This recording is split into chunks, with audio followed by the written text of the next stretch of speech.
보겠습니다. 아론과 그의 아들들에게 띠를 띄우며 관을 씌워 그들에게 제사장의 직분을 맡겨 영원한 규례가 되게 하라.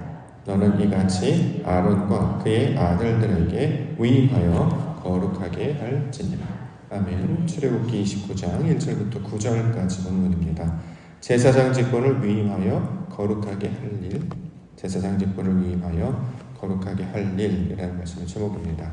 자, 29장에서는 제사장 직분이 어떤 것인가를 설명하고 있는 내용으로 구성이 되고 있습니다. 1절 말씀 먼저 보겠습니다. 1절 내가 그들에게 나를 섬길 제사장 직분을 위임하여 그들을 거룩하게 할 일은 이러하니 곧 어린 수소 하나와 흠 없는 순양 둘을 택하라. 자, 제사장 직분, 성막에서 제사와 제단과 관련된 일을 감당하는 자들을 가리키는 말이었죠. 그런데 이것을 특별히 특별함과 구별함으로 설명하고 있습니다. 특별하게 하는 일, 구별하게 하는 일. 이걸 다시 말해서 거룩하게 하는 일이다라고 설명을 하고 있는데요. 특별히 29장에서는 각종 제사법, 이제 앞으로 보겠습니다만 속죄제, 화제 이런 제사법들을 통해서 거룩함이 무엇인지 또 어떻게 해야 거룩하게 되는 일인지 그 내용과 개념들을 설명하고 있습니다. 이전에 우리가 레위기를 살펴보면서 함께 살펴보았습니다만 겹치는 본문이기도 하여서 이것들을 차례대로 살펴보고자 합니다. 자, 본문은 뭐냐면 제사장을 세워서 거룩함이 뭔지를 가르쳐준다는 거예요. 우리가 거룩함에 대한 개념을 잘 모르기 때문에 하나님께서 주시는 이 모양으로 설명하는 이 상황을 통해서 이렇게 하는 것이 거룩해야 하는 거구나 라는 것을 가르쳐주고 있습니다. 가장 먼저는 이제 고운 밀가루로 떡을 만들라 이렇게 설명을 하고 있죠. 2절 무교병, 기름 섞인 무교과자와 기름 바른 무교전병을 모두 고운 밀가루로 만들라. 자, 고운 밀가루로 만들라. 그래서 떡을 만들라라는 것인데 이 고운 밀가루로 떡을 만들다라고 하는 것, 자, 이것이 거룩함의 과정으로 설명을 하고 있습니다. 자, 떡을 만들려면 어떻게 해야 됩니까? 곡식이 일단 필요하잖아요. 그렇죠? 곡식이 필요합니다. 이걸 그냥 만들 수는 없고 이것을 절구통에 빻아서 그렇죠? 찧어서 이거 가루로 만들거나 특별히 맷돌 같은 거에 넣어서 가루로 만드는 거죠. 자, 이처럼 곡식으로 갈아서 그 고운 가루로 떡을 만드는 과정을 거룩함의 과정으로 설명을 하고 있습니다. 자, 거룩함은 하나님의 속성이잖아요. 하나님이 거룩하시니 너희도 거룩하라. 그럼 우리가 어떻게 거룩하게 되는 것이냐? 우리가 하나님이 만드시는 곡식이 되어야 되겠죠. 그래서 이것을 우리 각종 우리 추수법 또는 맥추절 또는 추수감사 이런 걸 우리에게 설명을 하고 있는데, 자, 땅에 씨를 뿌려서 그것으로 말미암아 열매를 얻고 그 거둔 열매로 말미암아 가루로 만들어요.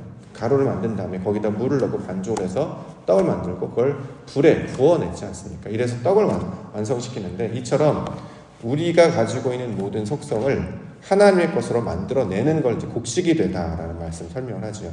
우리 안에 말씀이 뿌려집니다. 그럼 이것이 자라게 되죠. 근데 나중에 열매를 맺게 돼서 이걸 추수를 합니다. 추수한 걸 그냥 먹을 수는 없고 이것을 빻아가지고 껍데기는 제거하고 또 더 나아가 이것을 고운 밀가루의 형태로 빻거나 갈아서 고운 고루로 만들고 여기에 물을 섞어 반죽을 한 다음에 이것을 가지고 불에 구워내는 과정들을 통해서 이 떡의 완성의 모습으로 설명합니다.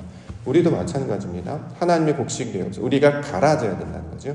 무엇으로 우리를 가르시느냐? 하늘의 돌이 우리를 갈아내시는 겁니다. 그 에베네셀이 돕는 자의 돌이 우리를 갈아내시는데 그 돕는 자의 돌의 역할을 하시는 분이 바로 말씀이 되는 것이죠. 하나님의 말씀이 우리를 찔러 쪼개는 것입니다. 그래서 우리를 가루로 만들죠. 그래서 빻게 되면 나중에 이것을 소제라는 개념으로 설명을 합니다. 고운 가루로 드리는 제사 이렇게 설명을 하는데 우리의 생각들이 다 갈아져야 된다는 거죠. 하나님의 말씀 앞에 갈아지고 우리의 옛 습관들, 옛성들이 다 말씀에 갈아지고 완전히 새로운 존재가 되어서 이것을 통해 다른 모양으로 만들어지는 거예요. 우리가 이제 땅의 사람으로 태어나서 자라갑니다만 궁극적으로는 하늘에 속한 사람, 하나님의 사람이 되어야 될 것인데 이것은 땅의 속성을 그대로 갖고 오는 것이 아니라 완전히 갈아지고 다시 만들어져서 전혀 새로운 것들로 바뀌게 됩니다. 그리고 그 떡이 불로 인해 만들어지고 나면 그 떡을 먹는 자들은 생명을 얻고 살아가게 되지 않습니까? 자, 이처럼 우리의 모든 생각들, 경험들, 기질들이 말씀이라고 하는 돌에 다 빠지고 갈아져서 완전한 가루로 만들어지고 이 가루로 하나님이 원하시는 떡이 이루어지는 것. 자, 이것을 거룩함의 과정으로 설명을 하고 있습니다. 그러므로 신앙이라고 하는 것은 점점 내 생각은 줄어들고 자신의 방법들은 다 깨어지고 하나님의 뜻 가운데 만들어지는, 그래서 완전히 새로운 피조물이 되는 것을 가리키고 있는 말이죠.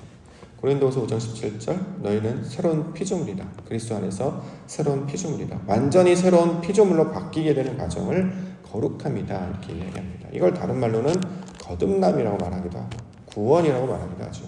자, 우리의 생각을 가지고 있어요. 그럼 항상 우리는 하나님께 이걸 기도 제목으로 갖고 나와서 아뢰입니다. 하나님 이게 맞습니까? 이것이 옳습니까? 어떻게 해야 됩니까? 말씀을 듣고 또 깨닫게 되면 그 말씀이 우리를 쳐서 복종하게 하지 않습니까? 하나님의 말씀 앞에 우리를 순복하게 합니다. 그럼 갈아지는 거예요. 내 뜻대로 하지 아니하고 하나님의 뜻대로 하는 것을 거룩함의 과정으로, 이걸 특별히 고운 가루로 떡을 만드는 걸로 우리에게 보여주고 있는 거예요. 이걸 이제 설명을 한단 말이죠.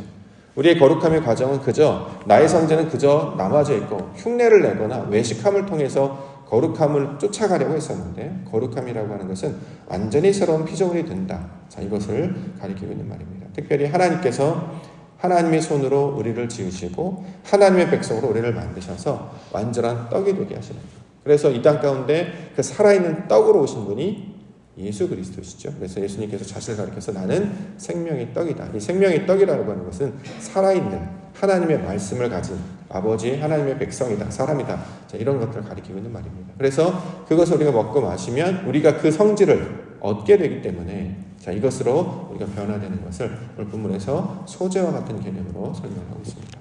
두 번째는 몸을 씻어서 옷을 입히는 과정으로도 설명을 하고 있는데요. 4절부터 8절.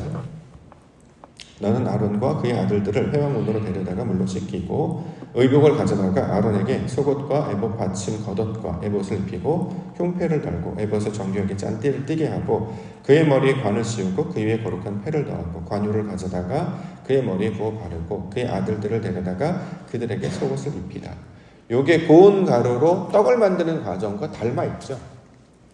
새로운 걸 만들어내고 거기에다가 기름을 붓고, 그렇죠? 기름 바르는 그 전병과 같은 모양처럼, 자, 깨끗하게 씻어서 새 옷을 입히고 거기에 기름을 바른 상태. 자, 이것을 사람에게 제사장들이 입는 옷, 에봇을 입히는 과정으로 설명을 하고 있죠. 옷을 입고 흉패를 입고 관을 쓰고, 자, 거기에 기름을 붓고 하는 모든 과정, 그들을 속옷을 입혔다. 자, 이렇게 이야기하고 있습니다. 어저께 우리가 이제 제사장들이 입는 특별한 옷, 특별함과 구별됨을 나타내는 것이다. 이렇게 설명을 하고 있는데, 자, 옷을 입는다는 것을 우리가 어떻게 이해해야 되느냐. 이렇게 제사장들이 입는 옷을, 그러면 카톨릭처럼 신부가 입는, 교황이라고 하는 사람이 입는 그런 그 하얗고 반짝반짝하는 드레스 입는 것 같은 그런 걸 우리도 그럼 입으라는 것이냐? 아니면 교회마다 그것을 이제 상징하기 위해서 이제 가운을 입기도 하는데, 그럼 가운을 입으라는 것이냐? 그것이 아니라 말씀으로 무장하라는 뜻이었죠. 그래서 사도 바울은 에베소서에서 전신갑주에 관한 이야기를 하고 있습니다. 에베소서 6장 13절.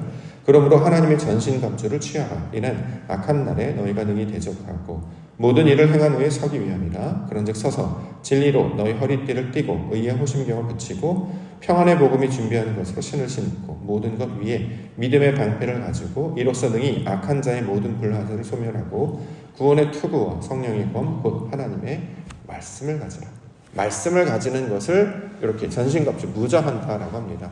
왜 말씀을 가지려고 하느냐면 자기 뜻대로 하지 않으려고 한다는 말이죠. 우리는 관습적으로, 탄성적으로, 관성적으로 자기의 유리하게 해석하고 자기의 이롭게 이런 모든 일들을 감당하려고 하는 습관들이 여전히 있습니다. 근데 그렇게 하지 않으려면 뭘 해야 되냐? 말씀이 있어야 된단 말이죠. 그래야 그걸 보고 나아가는 것처럼. 이스라엘 백성들이 광야에서 기둥을 보고 나아가는 것처럼, 불기둥, 구름기둥을 보고 나아갔던 것처럼 어떤 목표를 향해 나아가는 것. 그래서 사도 바울도 표대를 향해서 나아간다, 이런 표현을 계속 씁니다. 자기의 뜻에 따라서, 자기의 욕망에 따라서, 하고 싶은 대로, 경험에 따라서 하는 것이 아니라 보여주시는 대로, 가르쳐주시는 대로, 특별히 하나님의 말씀을 따르는 자가 되는 것을 가르치고 있는 말이죠. 자, 이처럼 자신의 소욕이나 유익을 구하지 아니하고 하나님께서 보여주시는 그것을 따라가고 하나님께서 나아가라 하는 그 길을, 열린 길로 나아가는 자들을 성경에서 뭐라고 하느냐? 이걸 거룩하다라고 한다는 말이에요. 이게 거룩하다는 거예요. 다른 게 거룩한 것이 아니라 말씀을 따라가는 것, 하나님의 뜻을 따라가는 것, 상황을 따라가는 것. 이건 이제 세상에서는 이걸 순리라고 이야기하기도 하죠. 어떤 작동되는 원리 방식들이 있는데 되어가는 상황을 보니 이렇게 흘러가고 있구나. 그럼 거기에 거절하지 않고 대적하지 않고 따라간다는 말이죠. 자, 이것을 거룩하다라고 해요. 왜냐하면 세상은 다 대적하는 습성들이 남아있기 때문입니다. 어떤 순리, 어떤 방향으로 나아가면 자꾸 그걸 거스르려는 그런 힘들이 내적 동기로 자리를 잡고 있는데요. 이것을 내려놓고 그것을 따라가는 것을 성경에서는 거룩한 일이다. 다시 말해 하나님이 하시는 일이다. 이렇게 이야기하고 있습니다. 마지막으로 이제 위임에 관한 이야기 9장. 아론과 그의 아들들에게 띠를 띄우며 관을 씌워 그들에게 제사장인 직분을 맡겨 영원한 규례가 되게 하라. 너는 이같이 아론과 그의 아들들에게 위임하여 거룩하게 할지니라. 자, 위임하다, 손에 맡기다 이런 뜻이거든요. 자, 맡겨서 진행하는 것을 거룩함의 과정으로 설명하고 있고, 특별히 그걸 이제 제사장이라는 직분과 사람들을 세워서 감당한단 말이죠. 왜냐하면 그것이 하나님의 일이기 때문에 우리가 경험하는 일이 내가 아는 지식의 경험의 내용이 아니라 난 잘 모르는 일이에요. 그래서 나는 모르는 일이라는 것을 인정하고 그 일만큼은 제사장들이 말씀과 가깝고 이것을 감당할 수 있도록 하나님께서 구별하여 세우셨으므로 그가 어떤 일을 하더라도 그것에 위임하여 믿고 맡기며 따라가는 것. 이게 이제 성경에서 말하는 거룩함에 관한 이야기를 하고 있는 것이죠. 사람들은 기본적으로 믿고 맡기질 못하죠.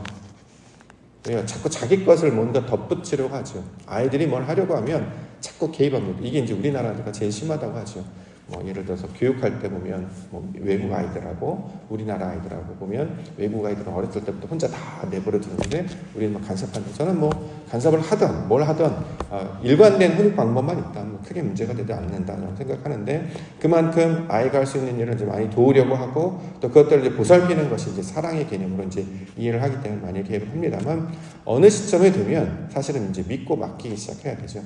그가 시행착오를 겪어야 그것이 자기 지식이 되기 때문입니다. 있는 것, 부모님이 이제 인생을 먼저 사셨기 때문에 먼저 간 길을 아이에게 알려주면 그 안 지식을 통해서 아이들이 그 어려움을 피해가거나 그것을 뛰어넘을 것 같은데 실제로 인생은 그렇지 않죠. 다 겪어내야 합니다. 부모님이 겪으셨던 세파 어려움을 피해가도록 아이들에게 이렇게 하면 어려움을 당하지 않을 수 있어. 이렇게 하면 좋은 길로 갈 수 있어라고 해서 그것들을 건너뛰도록 또는 돌려가도록 이제 많이 가르치고 때로는 다그치기도 하지만 신기하게 아이들은 그런 때에서 더 받아들이지 않고 그 길을 분명히 길이 막혔다. 가면 어려움을 당할 것이다. 이 얘기를 해줘도 꼭 가보죠. 가보는 것이 나쁜 것이 아닌 것은 그것으로 통해서 삶의 지식을 또 하나씩 얻게 되기 때문입니다. 자, 이처럼 그 다음부터 해야 되는 일은 뭐냐? 위임하는 일입니다. 특별히 이제 제사장 일을 위임해서 믿고 맡기는 것처럼 하나님의 일을 하는 자들에게 하나님께서 그 일을 감당하도록 해주셨는데, 자, 그 뜻이 어떻게 펼쳐질지 모르기 때문에 우리가 그것을 이제 믿고 맡기게 되는 것이죠. 그래서 신앙은 맡기는 것이다. 우리 가운데 그리스도 예수를 보내주신 것은 그에게 모든 짐을 내어 맡기라고 주셨고 그가 인도하시는 길로 나아갈 때 곧 생명의 길로 나아갈 것을 우리 가운데 가르쳐주고 있는 것이죠. 본성적으로 우리는 맡기질 잘 못해요. 의심이 많기 때문이죠. 도마를 통해서도 설명을 합니다만 베드로도 마찬가지였고 내 것이 조금이라도 개입이 돼야 우리는 우리의 정체성을 늘 확인하려고 한단 말이죠. 그런데 하나님의 일은 내 것이 있음에도 불구하고 그 일을 하나님이 하실 걸 기대하면서 모든 걸 내어 맡기고 또 그의 집행 가운데 하나님께 펼칠 일 가운데 그것을 순전하게 따라가는 것. 그래서 그것들을 가리켜서 위임이다라고 말하고 거룩하다라고 이야기를 하고 있습니다. 어떻게 하든지 이렇게 하는 것이 더 좋다. 저렇게 하는 것이 더 좋다. 이걸 우리에게 요구하는 것이 아니라 어떤 일이 되어지더라도 예를 들어서 밥을 짓는다고 해요. 아이가 음식을 만든다고 합니다. 처음부터 잘할 수는 없겠죠. 처음부터 태어나면서 그걸 잘하는 사람은 없기 때문에 태워 먹기도 하고 설익은 밥이 되기도 하고 잘못되기도 하고 그러나 그런 과정을 겪으면서 경험치가 쌓이면 점점 그것이 나아지게 되는 것 아니겠습니까? 이처럼 우리 삶에서도 하나님께서 일일이 개입하지 않습니다. 우리는 가만히 있고 하나님께서 다 해주세요. 이게 아니라 하나님은 동행해 주시는 거예요. 네가 틀리더라도 낙심하지 마. 네가 잘못 길 갈 거라고 의심하지 마. 네가 어느 쪽으로 가든지 나는 항상 너와 함께 있을 것이다. 그것이 우리에게 안정감을 주고 그것이 능력이 되는 것이지, 오른쪽으로 가면 안 돼, 왼쪽으로 가면 안 돼, 어디로 가야 돼, 이렇게 지시하는 것이 하나님의 방식이 아니었단 말이죠. 네가 어디로 가든지 이기게 할 것이다. 네가 어디로 가든지 나는 너와 함께 할 것이다. 그러므로 실패를 두려워하지 말고, 그러므로 낙심을 두려워하지 말고, 또 세상 가운데 나타나는 그 낯선 것들, 새롭게 만나는 일에 두려워하지 말라. 하나님께서 함께 할 것이다. 자, 이렇게 가르쳐주고 있는 것이죠. 이렇게 모든 것을 내어 맡기고 믿고 나아가는 것을 위임이라고 말하는 것처럼 성경은 이것을 거룩하다, 이렇게 이야기하고 있습니다. 교회에서도 이런 일들을 감당하기 위해서 직분을 두셨어요. 그래서 이제 위임하도록 했단 말이죠. 교회를 담당하는 어떤 목사도 위임 목사라고 부르고, 또 우리 직분을 세울 때도 그 역할을 위임했다라고 이야기합니다. 그 일을 잘 해낼 수도 있고 그렇지 않을 수도 있습니다. 그러나 중요한 것은 모든 일의 성패가 중요한 것이 아니라 하나님을 찾는 것이 중요한 것이다라고 어저께 말씀을 통해서 배웠던 것처럼, 그 일을 통해서 이루시는 하나님의 뜻이 뭔지를 우리가 발견할 수 있으면 그것으로 우리에게 삶의 양식과 교훈으로 하나님께 가르침을 통해 주의 길을 인도해 내실 줄 믿습니다. 날마다 하나님의 것을 믿고 맡기는 그것이 교육이든 음식이든 삶의 일이든, 그래서 우리가 그것을 믿음의 순종으로 잘 따라가면 하나님이 이루어 주실 줄 믿습니다. 하나님의 영광을 찾으시며 아버지의 영광을 기뻐하시는 모든 되시기를 주의 이름으로 축원합니다. 기도하겠습니다.